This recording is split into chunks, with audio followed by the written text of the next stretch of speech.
Hi, I'm Morag from Our Permaculture Life. I hope you enjoyed last week's video about making some seed balls. I'm just waiting for the rain at the moment so ours will start to sprout. This week I'd like to show you something about how you can take your permaculture ideas inside the home. One of the things that really concerns me is that there is so much single-use plastic polluting our environment. There's something like 5 trillion tonnes of plastic floating through the oceans. Pretty much every single piece of single-use plastic you've ever used in your entire life is still somewhere on Earth. It hasn't degraded. There is so much waste that we create every day. So this is one way, making beeswax cloths, that I figure that I can take permaculture thinking into my house, into my kitchen. And it's so simple. So instead of using cling wrap, you can simply use pieces of fabric infused with beeswax. So instead of having throwaway plastic, you have these reusable wraps. You can wrap cheese with them, you can put them around bowls, you can wrap the kids' sandwiches, and so they stick just like that. To buy them commercially, you can buy them at the shops, but they're fairly expensive.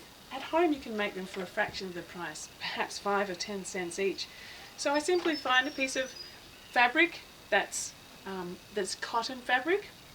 I need some beeswax. So one block of beeswax about this size costs about $6 around here. So you only need 10 grams of grated beeswax to make one of these cloths. So if you think that's a 300 gram block, that's a few cents really of beeswax. And a tiny little spoonful of coconut oil. And that's all you need. The easiest way I've found to make these beeswax cloths is using a sandwich hot plate like this. You could also use an oven or a solar oven, but I find this is just so super quick. So you need your square of fabric, and then place probably somewhere between 5 to 10 grams is enough. I sometimes start with a smaller amount and then add a bit extra if I feel I need to. So put about that much on. I did first of all try it just with the beeswax, but realised that the coconut oil helps to make it a little bit more flexible. And so I just add that on. And also a really easy way too is just to wrap it all up in a big parcel like this, and then just press it, and the wax and the oil will infuse its way all the way through the fabric. So I'll just leave that there for maybe 30 seconds to a minute, depending on the size. The thing with wrapping them up like this, it doesn't limit the size of your fabric to the size of your hot plate. You can make really big fabrics that you can use to wrap your sourdough breads, for example, or to wrap the top of big pots. So I'll give it a check, see how that's going. Oh, almost finished. Just a little bit more wax in the middle there.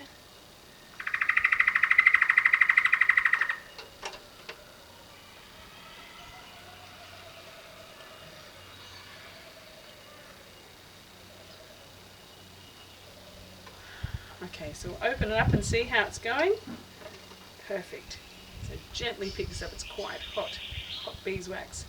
So all we need to do now is hang that up on the line for about a minute or two, and it will dry out. So I have this one now back off the line, and it's ready to go. It's as simple as that. When you put it over the top of a jar, just leave your hands there for a little bit. It gives you the chance for it just to stick on. So that's it. That's the way you do it. Now if you have one that you've been going for quite some time and it needs a refresh, you can simply put it back on to the hot plate with a little bit more wax and replenish it. Once you've used it, just give it a wash with some mild soap, or even just warm water, and hang it back up again. These can last for maybe 12 months, maybe 6 months. You need to put a little bit extra wax. After 12 months you might want to check that they're still looking okay.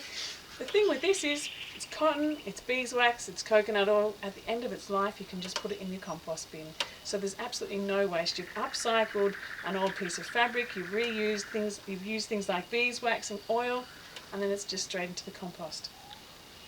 I hope you've enjoyed this video today about how to diminish your use of single-use plastic in the home. Come back next time to see another video from Our Permaculture Life.